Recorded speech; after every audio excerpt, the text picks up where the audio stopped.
மகாராஷ்டிராவில் ஒரு மசூதி மீது இந்துத்துவ கும்பல் ஏறி உடைப்பதையும் அங்குள்ள இஸ்லாமியர்கள் மீது தாக்குதல் நடத்துவதையும் இந்த பதிவு காட்டுகிறது.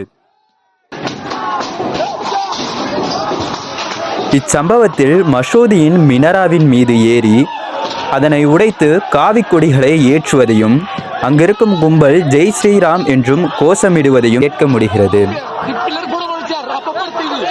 மகாராஷ்டிராவின் கோலாப்பூர் மாவட்டத்தில் வரலாற்று சிறப்புமிக்க விசால்கட் கோட்டையை ஆக்கிரமிப்பதிலிருந்து விடுவிப்பதற்காக இந்து வலதுசாரி அமைப்புகள் பல மாத கால பிரச்சாரம் ஞாயிற்றுக்கிழமை வன்முறையாக மாறியுள்ளது.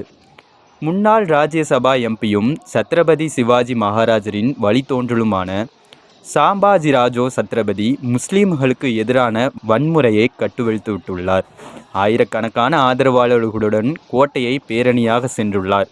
காலை 9:40 மணி அளவில் சாம்பாஜிராஜோ கோட்டைக்கு வருவதற்கு முன்னதாக அவரின் ஆதரவாளர்கள் மசூதி மீது கற்களை வீசியும் அங்குள்ள முஸ்லீம் மக்கள் மீது தாக்குதலும் நடத்தியுள்ளனர். இச்சம்பவம் குறித்து ஏஐஎம்ஐஎம் தலைவரும் பாராளுமன்ற உறுப்பினருமான அசாதுதீன் ஓவைசி மகாராஷ்டிராவில் மகாயுத அரசை தாக்கி குற்றவாளிகள் மீது நடவடிக்கை எடுக்குமாறு கேட்டுக்கொண்டார். இந்த சம்பவம் 1992 டிசம்பர் 6 நடந்த பாபர் மசூதி இடிப்பு போன்றது என்று தனது எக்ஸ் வலைதளத்தில் பதிவிட்டுள்ளார்.